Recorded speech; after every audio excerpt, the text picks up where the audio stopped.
안녕하세요. 현금 흐름에 미치다 채널입니다. 7월에는 현금 흐름 투자자에게 중요한 발표도 있고 기업 가치에 대한 변동도 있었습니다. 이에 관련하여 언제 매도해야 하나를 살펴보겠습니다. 정답은 아니고 지극히 개인적으로 마음이 편한 결정입니다. 이번 정부가 주도적으로 추진하고 있는 코리아 디스카운트 해소를 위해서 24년 5월에 밸류업 프로그램을 발표했고 당시에는 세제 혜택 등 직접적인 혜택이 없는 지수, 밸류업 공시 등 자율적인 부분이기 때문에 시장에서 실망감을 표현하기도 했습니다. 그 이후에 지난주에는 밸류업 세제 인센티브 주요 내용이 발표되었습니다. 국회 통과도 필요하고 내용이 아쉽다는 의견이 있지만 밸류업이라는 분위기가 아예 없었던 시절에 비해서는 많은 발전입니다. 밸류업 세제 혜택에 대해서 간단히 살펴보겠습니다. 크게 세 가지입니다. 법인세, 배당소득세, 상속세입니다. 개인의 입장에서 가장 큰 영향은 배당소득세일 것입니다. 저와 같이 법인으로 배당기업을 매수하는 경우에는 법인세 영역이기 때문에 해당은 없겠습니다. 그리고 법인세일 것입니다. 배당하려는 기업의 세금이 감소하여 배당 여력이 증가하기 때문입니다. 상속세 부분은 국민들 입장에서는 가장 직접적인 영향이 적습니다. 하나하나 살펴보도록 하겠습니다. 배당소득세는 배당 증가 금액에 대해서 14% 세금에서 9%로 감소합니다. 지방소득세까지 포함하면 15.4%에서 9.9%로 감소하는 것입니다. 5.5%포인트 감소입니다. 또한 연간 2억만 원 이상의 종합소득세에 관련해서는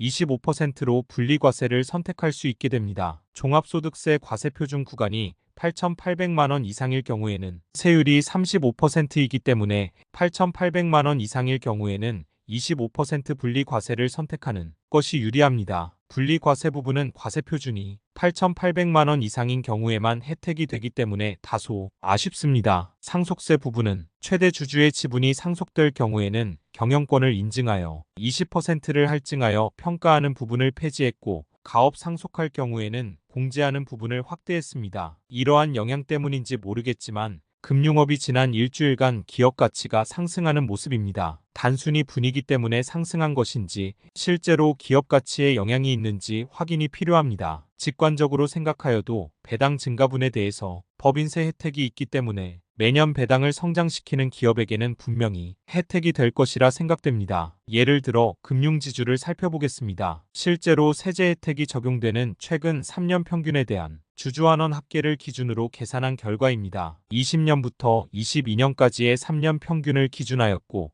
23년에 실제로 주주환원한 결과를 가지고 산출한 사항입니다. KB금융이 29억 원으로 가장 높은 혜택을 받았고 DGB금융은 주주환원 5% 초과로 증가하지 못하였기 때문에 효과를 받지 못합니다. 전체 이익을 기준으로 비중을 살펴보면 KB금융이 0.6%로 가장 높고 JB금융과 우리금융이 0.5%에 해당합니다. 전반적으로 0.6%에서 0.3% 구간이 가장 많습니다. 이렇게 실질적으로 기업의 이익에 영향을 미칠 수 있는 점을 확인하였습니다. 저는 금융지주와 손해보험업을 중심으로 투자합니다. 4개의 회사가 저의 기업 포트폴리오의 전체입니다. 이 포트폴리오 현황과 앞으로 어떻게 할지 살펴보도록 하겠습니다. 6월 말에 공유드린 현황 요약 버전입니다. 4.4억을 투자하여 배당은 3,624만 원 누적으로 수령했고 24년 실적 기반으로 예상 배당금은 3,810만 원입니다. 수익률은 약 43%이고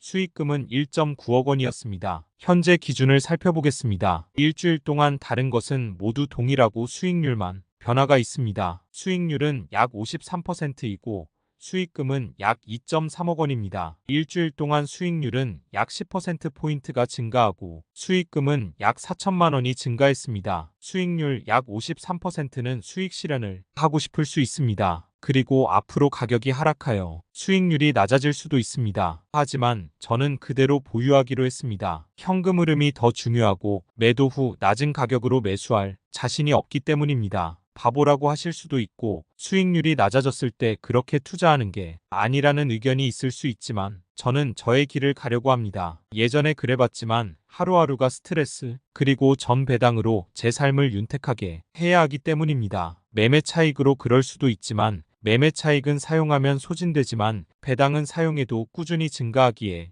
권장하지는 않지만 증가한 자산을 담보로 추가 현금 흐름을 만들 수 있기에 저는 금융산업에 진심이고 주식을 매매하고자 하는 게 아니라 사업을 하고자 하는 마음, 저를 대신하여 저의 사업의 꿈을 이뤄줄 회사, 경영진을 찾았던 것입니다. 제가 선택한 회사가 꾸준히 이익과 배당을 증가시켜줄 것을 믿습니다. 사업가의 꿈을 간접적으로나마 이룰 수 있다는 것에 감사합니다. 6월 말 기준으로 24년 실적 기준의 예상 배당금입니다. 저는 이 수치가 더욱 중요합니다. 제목과 같이 현금 흐름이 9,361만 원이 아닌 것은 6월 말 보고서에서 채권이자 부분을 제외하고 배당 부분만 가지고 왔기 때문입니다. 6월부터 매월 보고서에 모든 부분을 표기하고 있습니다. 누구나 이 차트를 보면 팔아야 하는 게 맞지 않나, 아니면 일부라도 파는 게 맞지 않나 라고 생각하는 게 당연하다고 생각합니다. 저 또한 그런 생각이 들기도 합니다. 왜냐하면 팔아야 수익이고 현금이 생기고 삶을 변화시킬 수 있기 때문입니다. 하지만 저는 다른 차트를 봅니다. 매년 받을 수 있는 현금 흐름이 증가하는, 저는 이 차트에 더 집중합니다. 증권사 앱에 증권 사이트에 친절히 차트 형식으로 정리되지 있지 않는 이 차트를 저 스스로 만들고 더욱 더 집중합니다. 매매에 집중하기보다 사업에, 실적에 더욱 집중하고 장기 보유할 수 있는 원동력이 됩니다. 부족하지만 최근 가격이 급등하고 있는 배당주, 금융업에 대해서 보유할지 매도할지 고민이 많이 될 수 있으실 것 같습니다. 저의 의견을 공유드려봤습니다. 분명 정답이 아닙니다. 매매도 못하는 바보의 행보에 관심을 주셔서 감사합니다. 부족한 영상 봐주셔서 감사합니다. 구독, 좋아요, 댓글은 많은 힘이 됩니다. 느리지만 바보 같은 현금 흐름,